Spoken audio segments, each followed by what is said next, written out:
السلام عليكم ورحمة الله وبركاته. إن الحمد لله نحمده ونستعينه ونستغفره ونعوذ بالله من شرور أنفسنا وسيئات أعمالنا. من يهده الله فلا مضل له ومن يضلل فلا هادي له. أشهد أن لا إله إلا الله وأشهد أن محمدا عبده ورسوله. اللهم صل على محمد وعلى آله وصحبه ومن اتبع بهديه إلى يوم القيامة. Jamaah sekalian, kita lanjutkan pembahasan kita mengenai Kitab Tauhid. Kita masuk ke dalil yang keempat dari babun al-khawfu minasyirki, dari bab takut dari kesyirikan.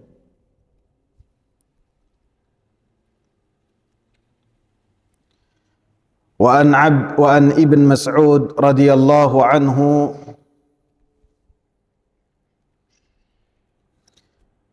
أن رسول الله صلى الله عليه وسلم قال, dari Abdullah ibni Mas'ud, semoga Allah meridainya,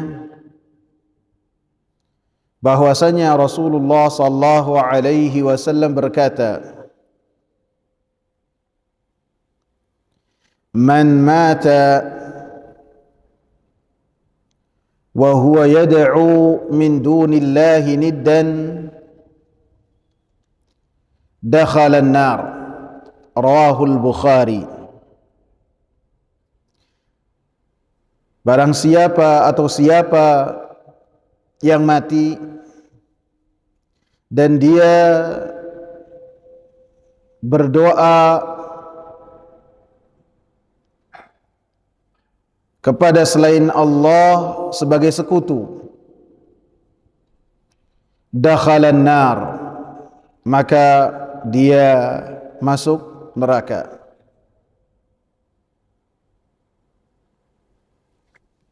Hadirin jamaah yang saya muliakan, penulis kitab Tauhid membawakan satu hadis yang bersumber dari Abdullah bin Mas'ud, yang di dalamnya berisi tentang supaya kita takut terhadap kesyirikan, supaya kita ketika beribadah hanya kepada Allah Subhanahu wa ta'ala, tidak berserikat kepada selain Allah. Hadis ini dikatakan oleh Abdullah bin Mas'ud, salah seorang sahabat yang mulia, yang beliau termasuk dari as-sabiqin al-awwalin, masuk Islam ketika Rasulullah sallallahu alaihi wasallam belum masuk ke rumahnya Arqam. Disebutkan beliau itu adalah orang yang ke-23 atau ke-24. Dan beliau termasuk ulamanya para sahabat.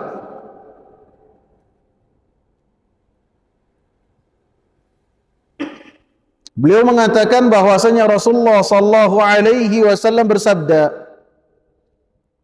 Man mat, siapa, baik dari lelaki ataupun perempuan, yang muda ataupun yang tua. Man ini bersifat umum, mencakup siapa saja, dari kalangan mana saja, dari mana dia berasal.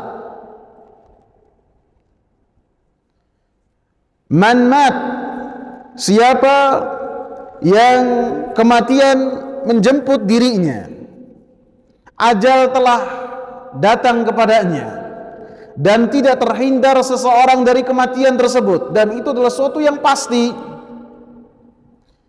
Wa huwa yad'u min dunillahi niddan, dan sebelum kematian menjemputnya dia berdoa kepada selain Allah Subhanahu wa taala dan menjadikan selain Allah Subhanahu wa taala sekutu, menjadikan selain Allah Subhanahu wa taala tandingan dalam beribadah kepada Allah Subhanahu wa taala.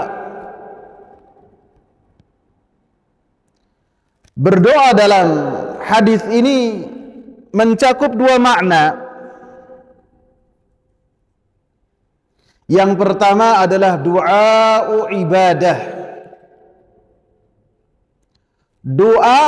Doa yang artinya beribadah kepada Allah Subhanahu wa taala.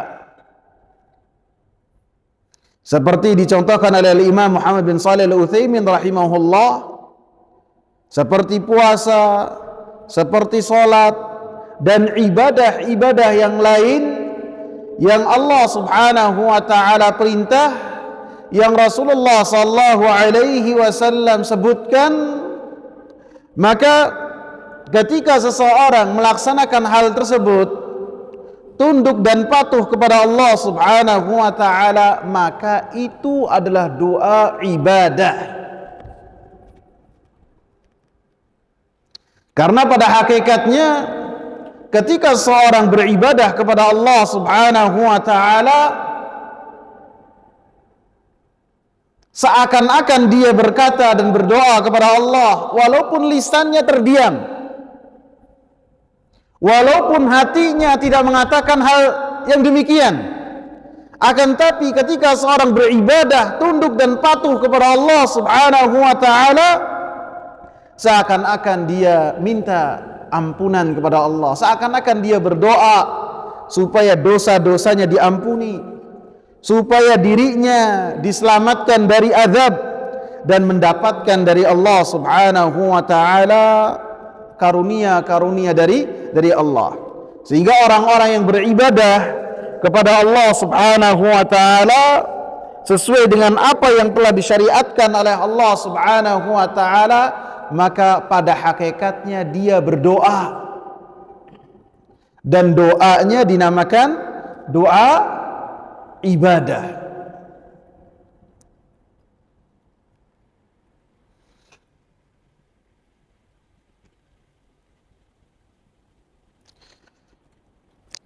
Kemudian doa yang lain, doa yang kedua adalah doaul mas'alah. Doa yang artinya meminta kepada Allah Subhanahu wa taala.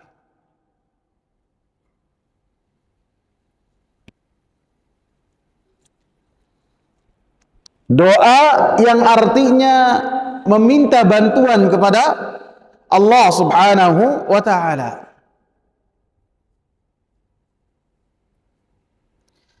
Maka kedua-duanya terkait dengan hadis ini.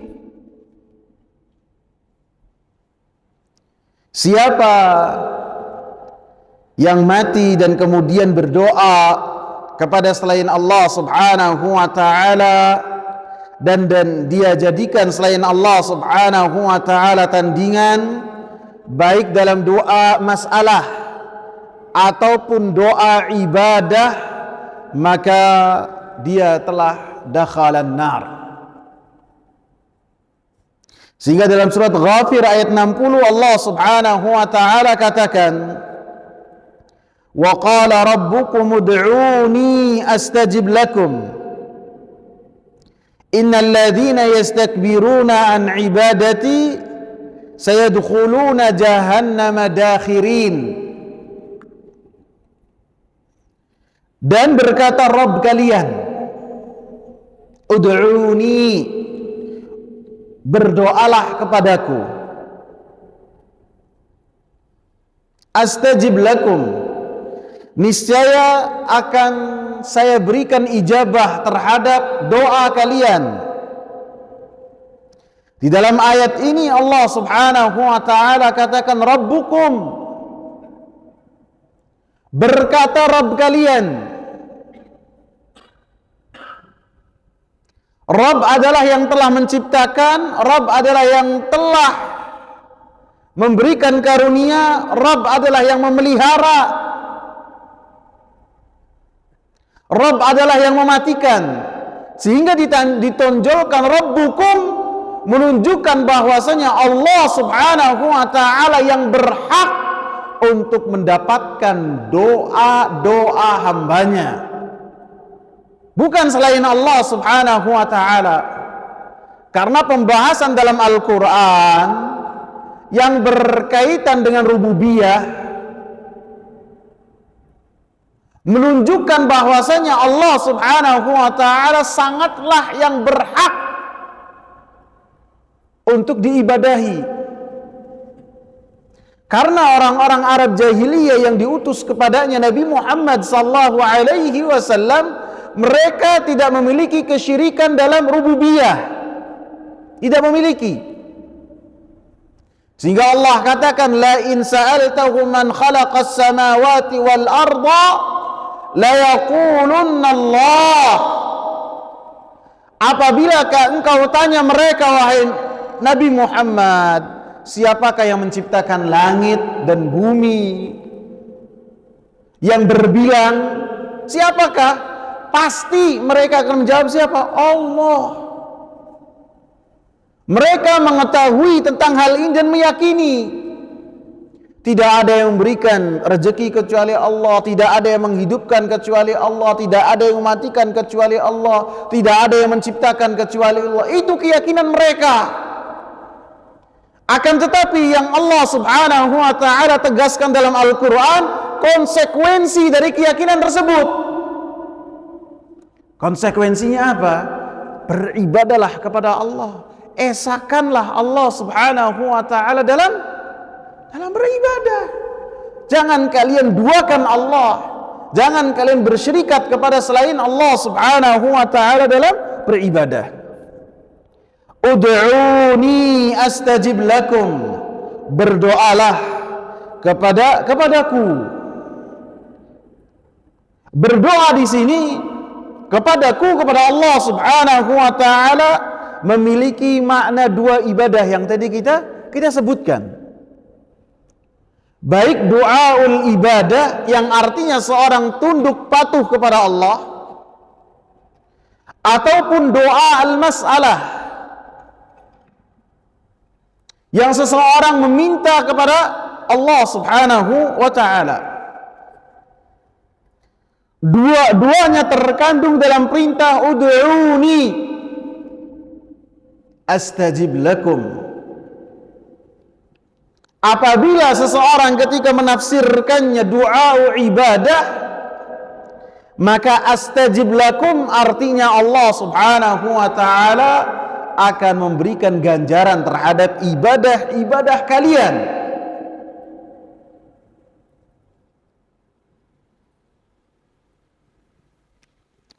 Apabila yang dimaknakan dalam ud'uni adalah doaul mas'alah, artinya memanjatkan doa kepada Allah Subhanahu wa taala, astajib lakum maknanya adalah Allah Subhanahu wa taala memberikan ijabah terhadap doa-doa seorang hamba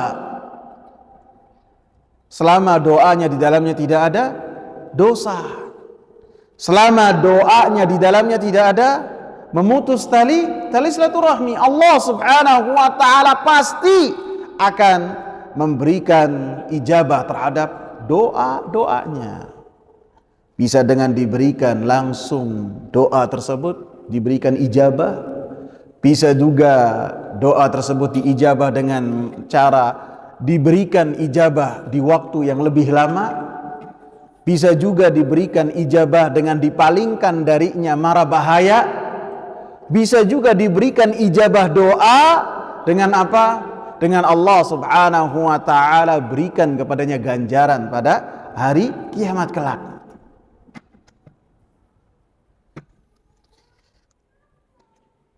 Innal ladzina yastakbiruna an ibadati, kata Allah dalam surat Ghafir ayat 60.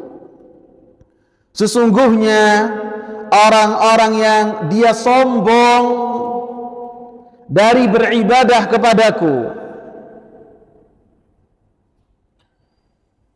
Ini menunjukkan dari tafsir yang tadi saya sebutkan. Ud'uni artinya beribadalah kepadaku. Wa qala rabbukum ud'uni astajib lakum. Beribadah, berkata Rabb kalian ud'uni artinya beribadalah kepadaku. Du'aul ibadah. Karena di dalam kelanjutan dari ayat ini, innal ladzina yastakbiruna an ibadati, sesungguhnya orang-orang yang sombong dan tidak mau beribadah kepadaku, sayadkhuluna jahannama dakhirin, mereka akan masuk api neraka dalam keadaan hina. Innal ladzina yastakbiruna an ibadati, sesungguhnya orang-orang yang mereka sombong dari beribadah kepadaku, menunjukkan bahwasanya apabila dimaknai berdoa di sini, perintah berdoa adalah doa permintaan, menunjukkan bahwasanya doa kepada Allah Subhanahu wa taala adalah ibadah. Dalam satu hadis Rasulullah sallallahu alaihi wasallam mengatakan ad-du'a'u huwal ibadah. Berdoa kepada Allah Subhanahu wa taala adalah hakikat ibadah. Jadi dua makna terkandung dalam ud'uni astajib lakum. Antum paham apa bingung nih? Diam nih. Bingung apa paham? Saya ngerasakan antum bingung. Bingung ya? Saya ulang lagi. Iya. Makna dari hadis man mata wa huwa yad'u min dunillahi niddan, siapa yang mati kemudian dia berdoa kepada selain Allah Subhanahu wa taala, dipalingkan doa tersebut kepada selain Allah dan dijadikan sebagai sekutu, maka dia masuk neraka. Doa dalam hadis ini memiliki dua makna. Makna yang pertama adalah mungkin yang terdekat adalah doa yang artinya meminta tolong kepada Allah. Ia panjatkan doa-doa dan harapan dan kebutuhannya dia kepada Allah Subhanahu wa taala. Maka ketika seorang memalingkan hal tersebut kepada selain Allah Subhanahu wa taala, lebih-lebih di dalam perkara-perkara yang tidak mampu dilakukan kecuali oleh Allah Subhanahu wa taala, maka hal tersebut adalah kesyirikan dan pelakunya diancam dengan api neraka. Sampai sini paham ikhwan? Paham. Makna doa yang kedua, doa ibadah. Doa yang artinya ketika seseorang beribadah kepada Allah Subhanahu wa taala, melaksanakan perintah-perintah Allah Subhanahu wa taala, perintah-perintah Rasulullah sallallahu alaihi wasallam, seperti salat, seperti puasa, seperti bertauhid, seperti menghadiri majlis ilmu, seperti membaca Al-Qur'an, seperti bersedekah. Semua orang ketika melakukan hal tersebut seakan-akan dia berdoa kepada Allah, ya Allah ampunilah dosa-dosaku, ya Allah palingkanlah dariku azab, ya Allah selamatkanlah aku dari api neraka. Seakan-akan dia berdoa dengan hal tersebut walaupun lisannya tertutup rapat. Seakan-akan dia meminta kepada Allah, ya Allah berikanlah kepada hambamu ini karunia. Sehingga ketika seorang melakukan ketaatan kepada Allah Subhanahu wa taala, dia lagi berdoa. Sehingga para ulama ketika membahas tentang doa dengan menyebutkan ada dua doa, doaul mas'alah dan doaul ibadah. Dan hal ini tercantum dalam surat Ghafir ayat 60 tadi. Wa qala rabbukum ud'uni astajib lakum.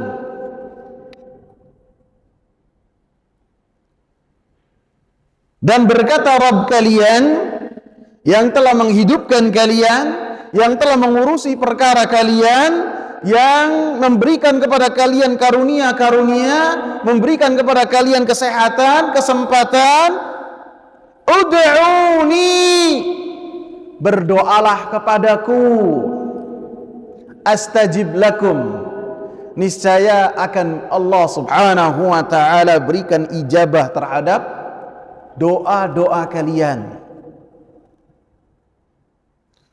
Ud'uni di sini mencakup dua doa yang tadi saya sebutkan.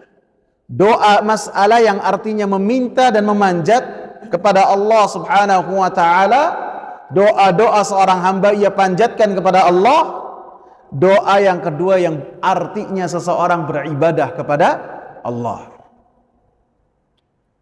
Astajib lakum, niscaya Allah subhanahu wa ta'ala akan penuhi doa-doa kalian. Apabila maknanya doa tersebut adalah ibadah, maka ijabah di sini artinya Allah memberikan ganjaran. Apabila makna doa tersebut adalah doa permintaan, maka Allah subhanahu wa ta'ala berikan ijabah terhadap doa-doa yang kalian panjatkan. Innal ladzina yastakbiruna an ibadati sayadkhuluna jahannama dakhirin. Sesungguhnya orang-orang yang sombong dan enggan dari beribadah kepadaku, beribadah ini yang artinya dia tunduk patuh kepada Allah dan mencakup juga berdoa kepada Allah subhanahu wa ta'ala, dia sombong, dia enggan, maka sayadkhuluna jahannama dakhirin, dia akan masuk api neraka jahannam dalam keadaan hina, dalam keadaan sangat kerdil sekali. Sehingga di dalam api neraka Allah subhanahu wa ta'ala akan kumpulkan orang-orang yang sombong. Orang-orang yang sombong itu apa? Pengen dihormati oleh orang, pengen nampak oleh orang bahwasanya dia ini memiliki sesuatu yang dengannya dia bangga sehingga orang tahu. Maka di dalam api neraka Allah subhanahu wa ta'ala berikan kebalikan dari keinginan yang ia harapkan. Apa? Allah subhanahu wa ta'ala kumpulkan orang-orang yang sombong di dalam api neraka dalam keadaan seperti dzar, dalam keadaan tubuh sangat kecil sekali. Dzar itu adalah bagian yang paling kecil dalam bahasa Arab. Nggak tahu dalam bahasa Indonesia apa. Ada yang bilang dulunya atom, nggak taunya setelah ada penelitian atom ada lagi yang lebih kecil. Dalam bahasa Al-Quran, dalam bahasa Sunnah, dzar itu yang paling kecil. Maka orang-orang yang sombong dikumpulkan dalam keadaan kerdil, dalam keadaan hina. Sehingga orang-orang yang mereka berdoa kepada selain Allah, beribadah kepada selain Allah subhanahu wa ta'ala, maka dia telah melakukan kesombongan, dia telah melakukan kesyirikan kepada Allah subhanahu wa ta'ala. Sehingga siapa saja yang memalingkan ibadah kepada selain Allah subhanahu wa ta'ala, maka disebutkan oleh Imam Muhammad bin Shalih Al-Utsaimin, faqad kafara kufran mukhrijan lahu 'anil millah, maka dia telah melakukan perbuatan kufur yang bisa mengeluarkan dia dari agama yang mulia ini.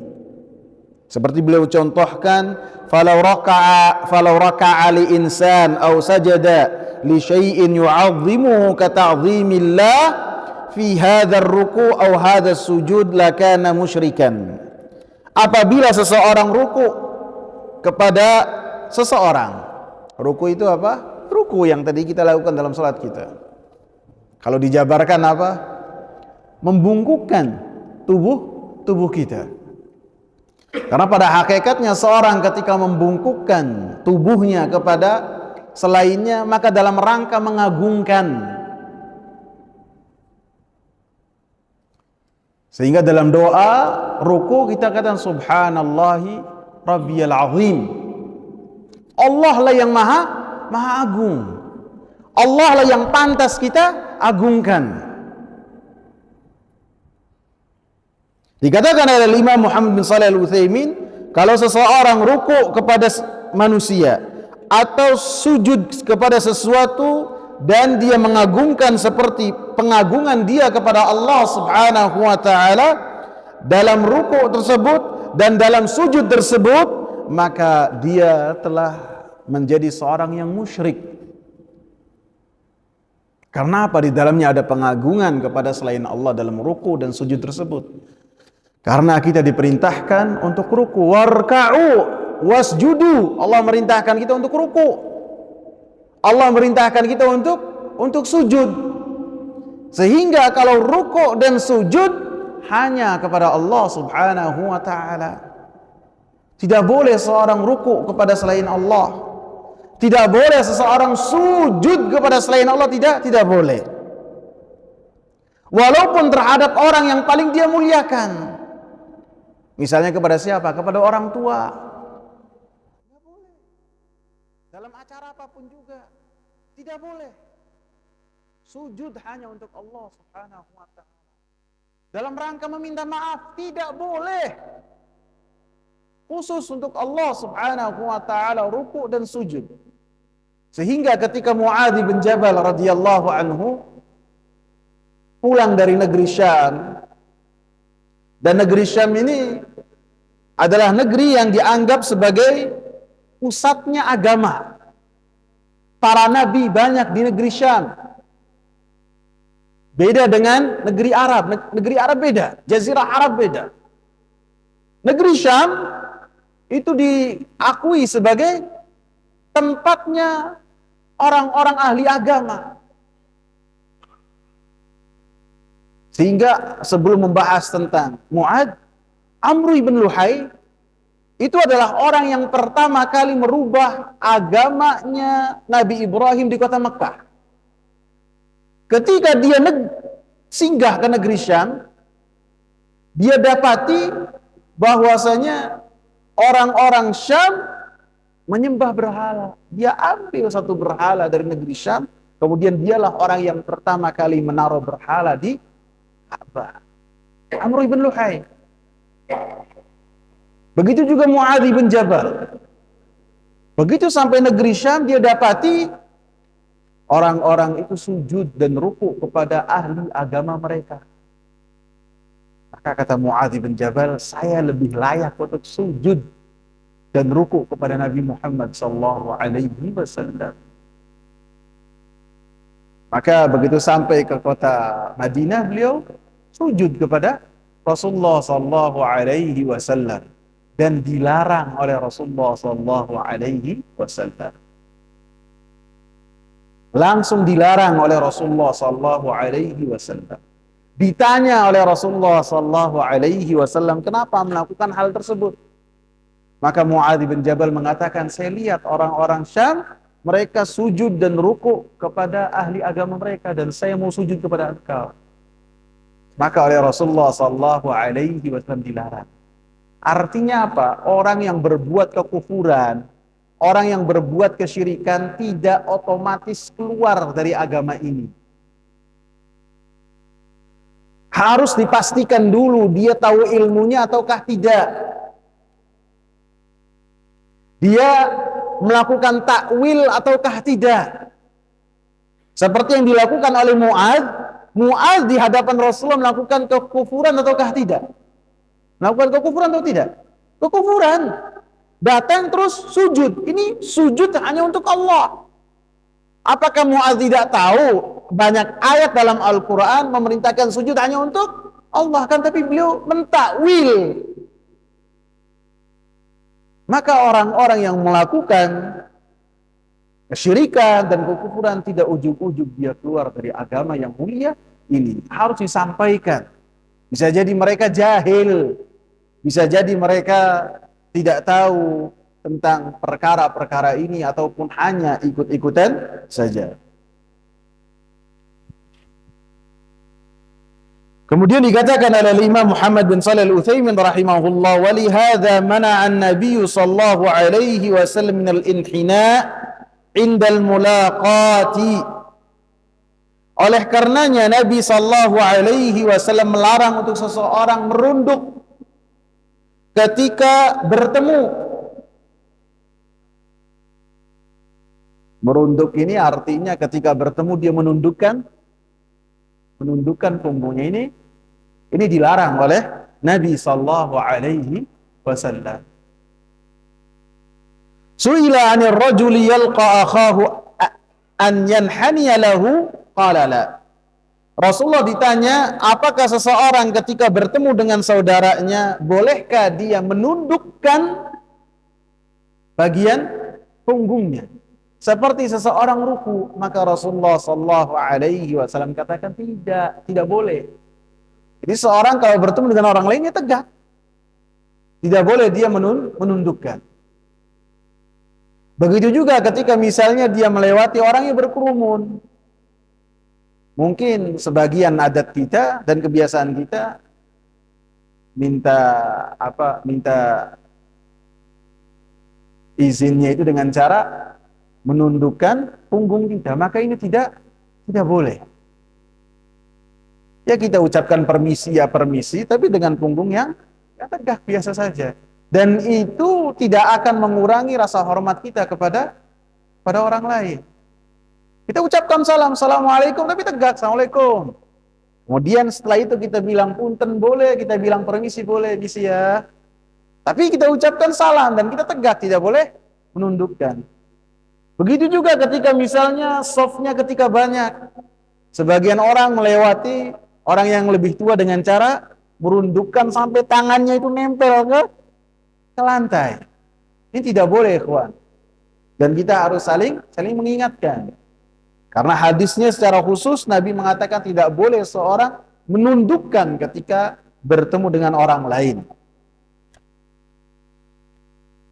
Jadi dalam hadis ini disebutkan orang-orang yang ketika mati dan telah berdoa kepada selain Allah subhanahu wa ta'ala, baik dengan doa ibadah ataupun doa permintaan, maka dia telah menjadikan selain Allah subhanahu wa ta'ala sebagai sekutu, sebagai tandingan. Dakhalan nar, kata Rasulullah sallallahu alaihi wasallam, maka orang tersebut akan masuk neraka. Masuk neraka tentu yang sifatnya itu selama-lamanya di dalamnya, abadi, dan tidak akan keluar dari api neraka. Karena dosa kesyirikan kepada Allah subhanahu wa ta'ala adalah dosa yang tidak diampuni dosanya.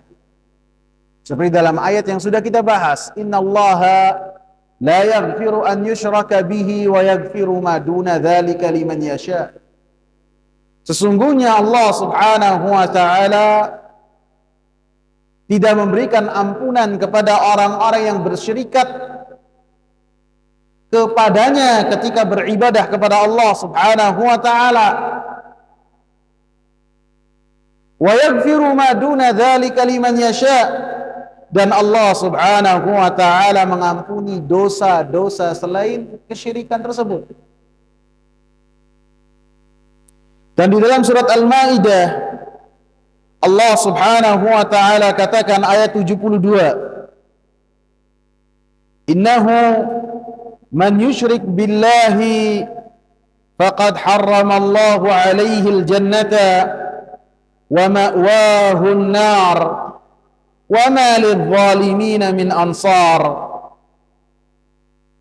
Sesungguhnya siapa yang melakukan kesyirikan kepada Allah, dia menduakan Allah subhanahu wa ta'ala dalam beribadah, faqad harramallahu alaihi al-jannata wa ma'wahu an-nar.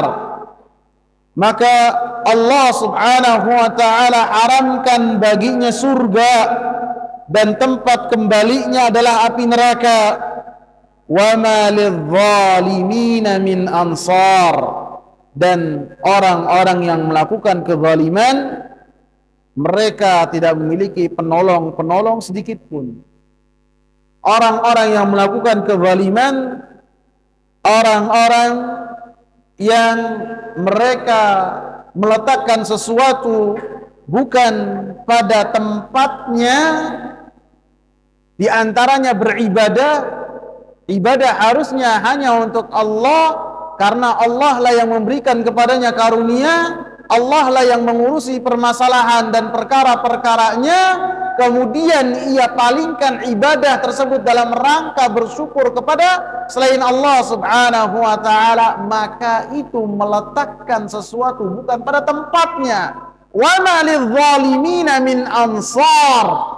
Maka orang-orang yang melakukan kezaliman, orang-orang yang melakukan kesyirikan kepada Allah subhanahu wa ta'ala, mereka tidak mendapatkan penolong sedikit pun. Tidak akan berhak, tidak bisa menerima penolong sedikit pun. Mereka menjadi penghuni api neraka yang selama-lamanya. Mereka tidak akan mendapatkan syafaat. Tidak akan. Karena Allah subhanahu wa ta'ala tidak ridha kepada kekufuran. Allah tidak ridha kepada kesyirikan. Seseorang ketika memberikan syafaat, haruslah atas ridha Allah, haruslah atas izin dari Allah subhanahu wa ta'ala. Sehingga ketika seorang berupaya untuk meminta syafaat, jangan meminta kepada selain Allah, karena Allah lah yang memiliki syafaat. Tidak boleh seorang meminta kepada selain Allah subhanahu wa ta'ala yang berkaitan dengan syafaat. Nabi Muhammad memiliki syafaat, tapi Allah yang memberikannya. Dan Rasulullah memberikan kepada orang-orang yang mendapatkan ridha dan izin dari Allah subhanahu wa ta'ala. Sehingga orang-orang yang melakukan kesyirikan tentulah mereka orang-orang yang berbuat zalim. Dan mereka lah pelaku kezaliman yang paling besar. Allah katakan dalam surat Luqman, ya bunayya la tusyrik billah, inna syirka la zulmun azim. Wahai anakku, janganlah engkau melakukan kesyirikan kepada Allah, sedikit pun jangan. Karena kesyirikan adalah kezaliman yang sangat besar, yang sangat nyata, yang sangat nampak. Maka orang-orang yang melakukan kesyirikan adalah mereka pelaku kezaliman. Dan hadis ini memiliki makna bahwasanya orang-orang yang mati dan dia menduakan Allah dalam beribadah kepada Allah, maka mereka adalah penghuni api neraka. Ini adalah penjelasannya, mafhumnya, ataupun makna yang sangat jelas dari hadis ini. Sehingga makna dari kebalikan hadis ini dikatakan oleh Abdullah ibn Mas'ud. Beliau ketika menyampaikan hadis ini, beliau mengatakan, wa ana aqul, dan saya mengatakan, man mata, siapa yang mati, wa huwa la yad'u min dunillahi niddan, dan dia tidak pernah beribadah kepada selain Allah, tidak pernah berdoa kepada selain Allah, dakhalal jannah, maka dia masuk surga. Ini pemahaman dari hadis ini. Masih ada waktu ya, kawan? Selanjutkan.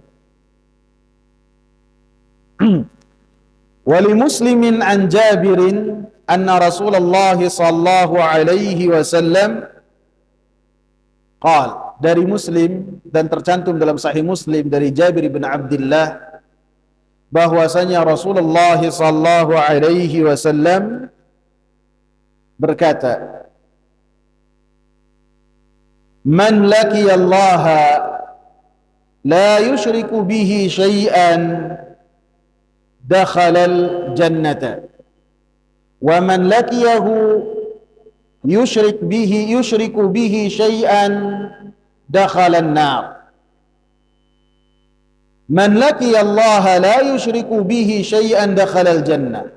Siapa yang berjumpa dengan Allah dan dia tidak melakukan kesyirikan kepada Allah Subhanahu wa taala sedikit pun, dakhalal jannah, maka dia masuk surga. Wa man laqiyahu yusyriku bihi syai'an dakhalan nar. Dan siapa yang berjumpa dengan Allah Subhanahu wa taala, dia melakukan kesyirikan kepada Allah Subhanahu wa taala walaupun sedikit, dakhalan nar, maka dia akan masuk api neraka.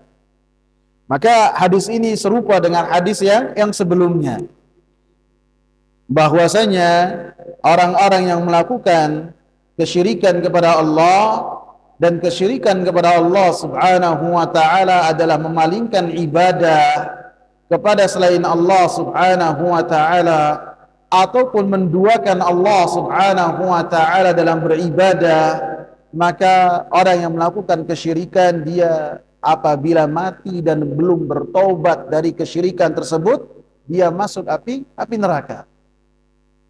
Adapun ketika seorang berjumpa dengan Allah, kematian menjemputnya, dan dia berusaha untuk tidak melakukan kesyirikan kepada Allah Subhanahu wa taala sedikit pun, maka dia akan masuk surga. Dia akan masuk surga. Apabila ketika dia tidak melakukan kesyirikan kepada Allah Subhanahu wa taala, dia diiringi dengan perbuatan dosa-dosa besar, dan Allah Subhanahu wa taala dalam dosa-dosa besar dalam ahli sunnah wal jamaah di hari kiamat, maka Allah Subhanahu wa taala akan melihat, akan memperhitungkannya. Apabila dosa-dosa tersebut Allah ampuni dengan rahmatnya, maka pelakunya akan langsung masuk surga. Tapi apabila Allah Subhanahu wa taala memperhitungkannya dan mengazab orang tersebut terhadap dosa-dosa besar yang telah dia lakukan dan belum bertaubat darinya, maka Allah Subhanahu wa taala akan siksa dia dengan keadilannya.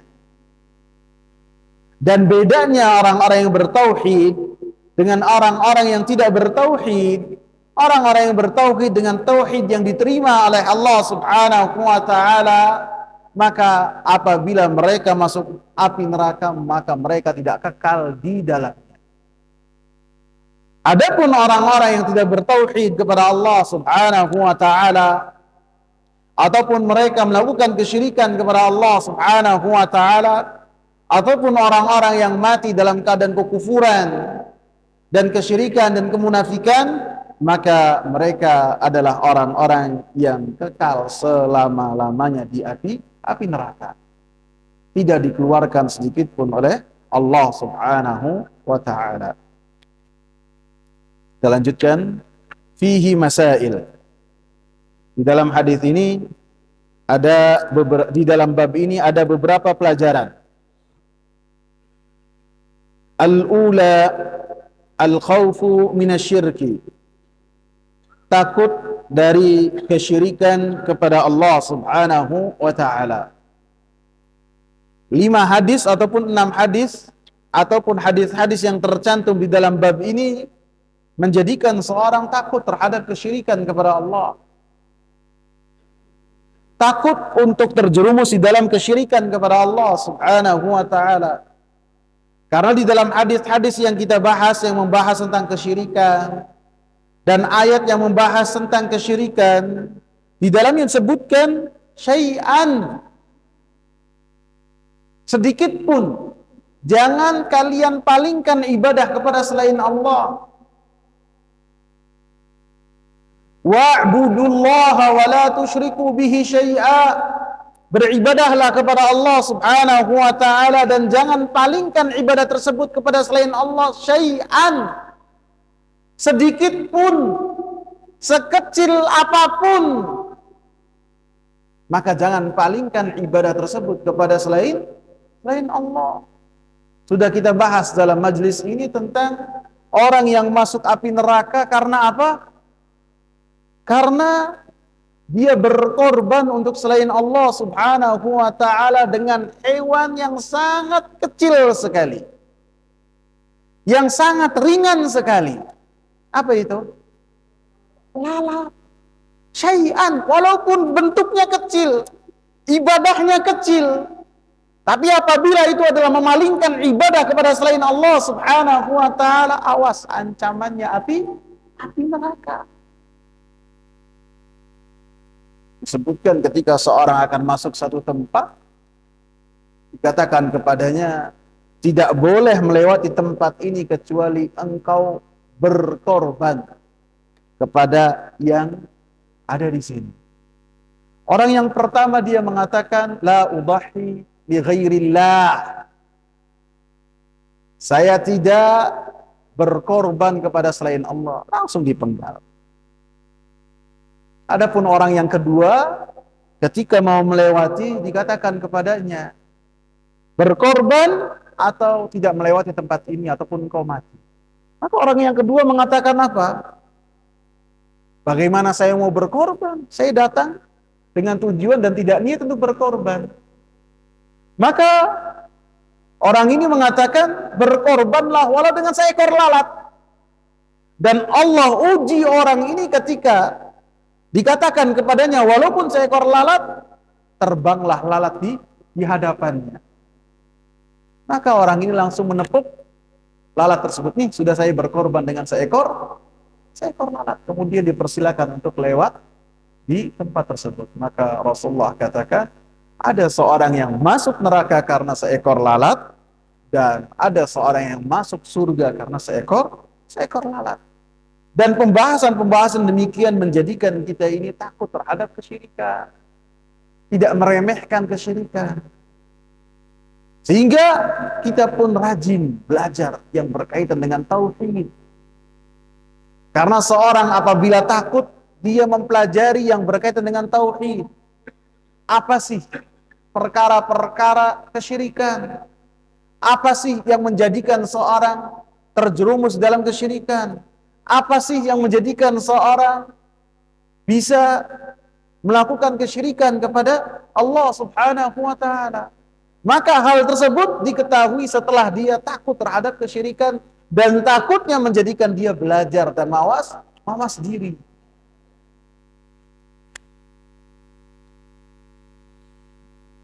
Lebih-lebih apabila seorang Nabi Ibrahim berdoa kepada Allah dalam ayat yang sudah kita bahas, supaya diselamatkan dari kesyirikan kepada Allah Subhanahu wa taala. Sehingga bab ini, hadis-hadis yang kita bahas, ayat-ayat yang kita bahas menjadikan kita harus senantiasa takut terhadap kesyirikan kepada Allah Subhanahu wa taala.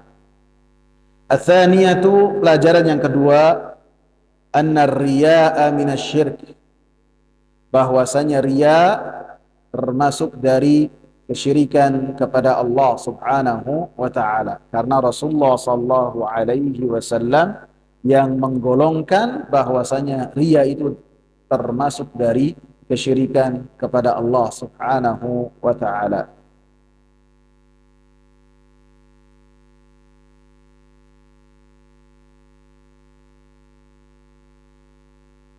Ats-tsalitsatu annahu minasyirkil asghar, bahwasanya riya itu termasuk dari syirik yang kecil. Artinya syirik ada dua, ada yang besar, ada yang kecil. Dan riya, apabila seorang ketika beribadah kemudian ia perbaiki ibadahnya karena pandangan-pandangan seorang, ingin dipuji, maka ibadahnya tersebut adalah riya, dan Ria tersebut adalah kesyirikan kepada Allah yang sifatnya syiriknya itu adalah syirik yang kecil. Walaupun syirik yang kecil, yang namanya kesyirikan tetaplah kesyirikan.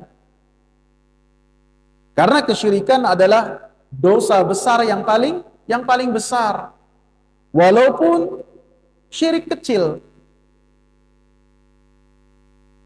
Sehingga Abdullah bin Mas'ud berkata, la an ahlifa billahi kadhiban ahabbu ilayya min an ahlifa bi ghairihi sadiqa. Saya lebih mudah untuk bersumpah dengan nama Allah, akan bersumpah dengan nama Allah dalam keadaan dusta, daripada saya bersumpah dalam keadaan benar, jujur dengan nama selain Allah. Ini beliau memberikan contoh saja, bahwasanya bersumpah dengan nama Allah akan tetapi dusta itu adalah dosa besar. Adapun bersumpah dengan nama selain Allah walaupun benar, maka itu adalah kesyirikan. Maka yang bersumpah atas nama selain Allah itu lebih berat, kata Abdullah bin Mas'ud, daripada dosa besar. Walaupun bersumpah atas nama selain Allah itu adalah kesyirikan yang sifatnya itu lebih kecil, bukan kesyirikan yang besar. Annahu akhwafu ma yukhafu minhu ala salihin. Bahwasanya Rasulullah sallallahu alaihi wasallam takutkan perkara riya tersebut terhadap orang-orang yang saleh. Yang Rasulullah sallallahu alaihi wasallam takutkan adalah orang-orang yang saleh, yang mereka bisa saja tergelincir dalam beribadah kepada Allah subhanahu wa ta'ala dalam riya dan sum'ah.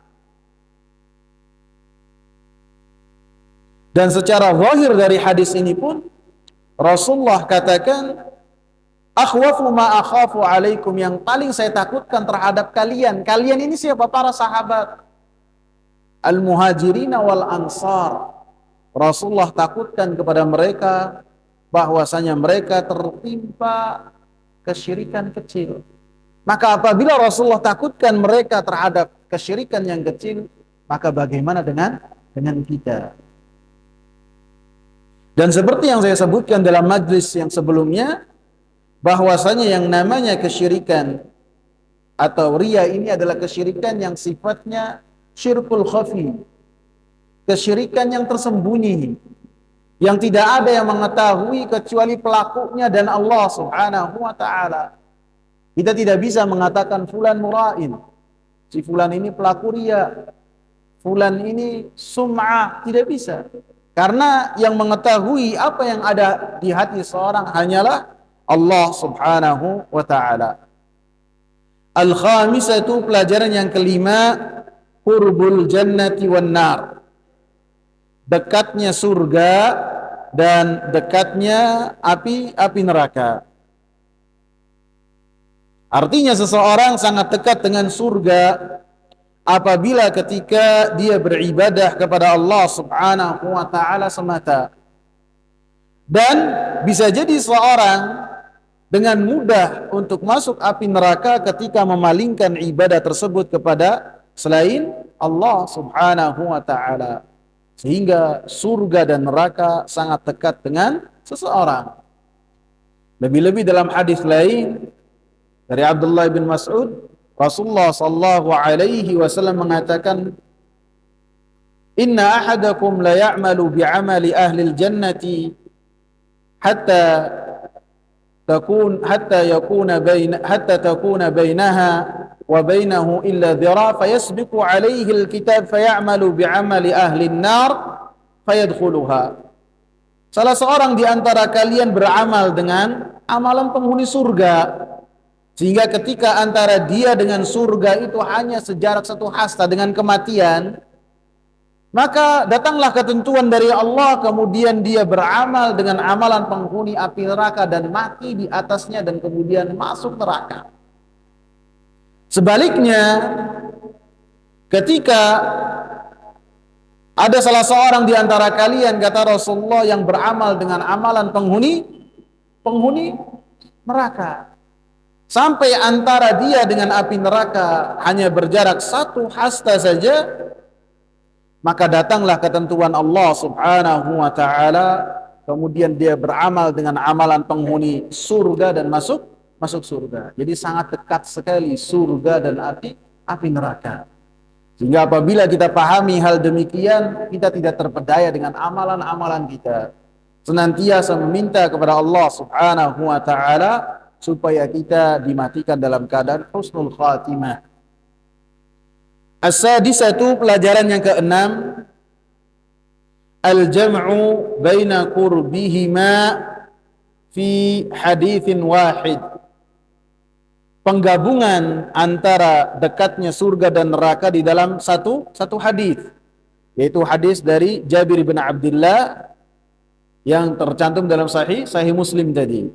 Rasulullah sallallahu alaihi wasallam sebutkan dekatnya surga dan api neraka dan digabungkan penyebutannya dalam satu hadis. As-sabi'atu, pelajaran yang ketujuh, annahu man laqiyahu yushriku bihi syai'an dakhala an-nar walau kana min a'badin nas.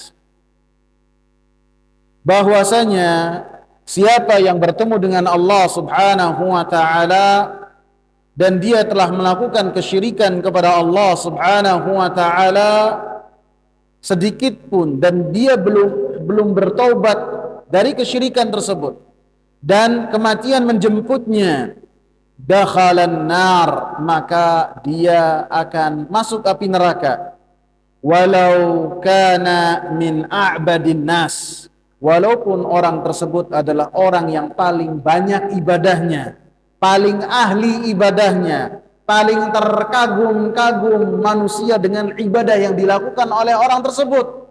Apabila dia melakukan kesyirikan kepada Allah, maka dia masuk api neraka.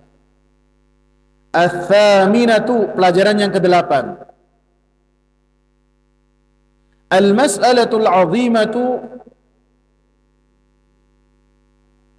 su'alul khalili lahu wa li banihi wiqayata ibadatil asnam.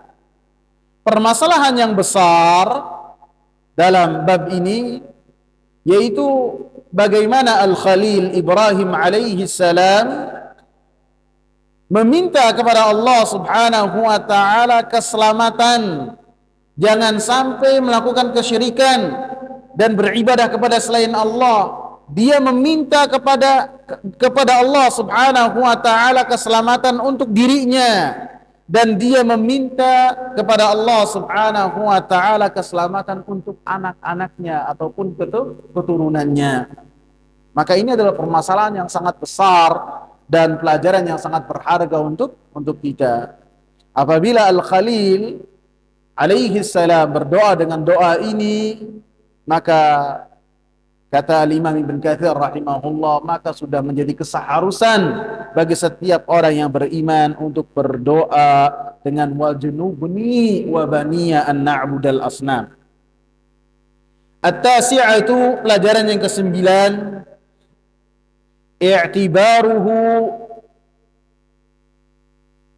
bihalil aktsari liqaulihi ta'ala rabbi innahunna adlalna katsiran minan nas. Kita mengambil pelajaran dari keadaan banyaknya manusia. Manusia itu kebanyakan bagaimana keadaannya, kita harus mengambil ibrah. Kita harus mengambil pelajaran. Jangan kita menganggap kita tenang-tenang saja, aman-aman saja. Kan kita sudah berusaha membentengi diri, jangan. Maka kita harus takut tertimpa dengan apa yang menimpa kebanyakan orang. Sebagaimana apa yang ditakutkan oleh Nabi Ibrahim alaihi salam untuk dirinya dan keluarganya ketika melihat manusia dalam kegelapan kesyirikan kepada Allah Subhanahu wa taala, maka beliau berdoa, wajnubni wa baniya an na'budal asnam. Kemudian beliau sebutkan alasannya, Rabbi innahunna adlalna katsiran minan nas. Ya Allah, kesyirikan ini telah menyebabkan manusia, kebanyakan dari manusia di dalam kesyirikan. Dan mereka tersesat dengan kesyirikan-kesyirikan tersebut. Apabila seorang Nabi Ibrahim alaihi salam mengambil ibrah dan pelajaran dari apa yang menimpa kebanyakan manusia, kita pun harus demikian. Al-ashiratu, pelajaran yang ke-10, fihi tafsiru la ilaha illallah kama dzakarahul Bukhari. Pelajaran yang ke-10, di dalam bab ini ada penjelasan mengenai kalimat la ilaha illallah seperti yang telah disebutkan oleh Al-Imam Bukhari di dalam kitab Sahih Bukhari. Dan penjelasannya adalah yang semua yang tercantum yang kita bahas. Artinya kita beribadah hanya untuk Allah dan tidak memalingkan ibadah tersebut kepada selain Allah, dan itu adalah penjelasan dari makna la ilaha illallah. Al-hadiyata asyrata, pelajaran yang ke-11, fadilatu man salima minasyirki, keutamaan orang yang selamat dari kesyirikan kepada Allah Subhanahu wa taala. Wallahu taala a'lam. Insyaallah pertemuan yang akan datang kita akan lanjutkan dengan bab yang berikutnya. Semoga bermanfaat. Subhanakallahumma bihamdika asyhadu an la ilaha illa anta astaghfiruka wa atubu ilaik. Assalamu alaikum warahmatullahi wabarakatuh.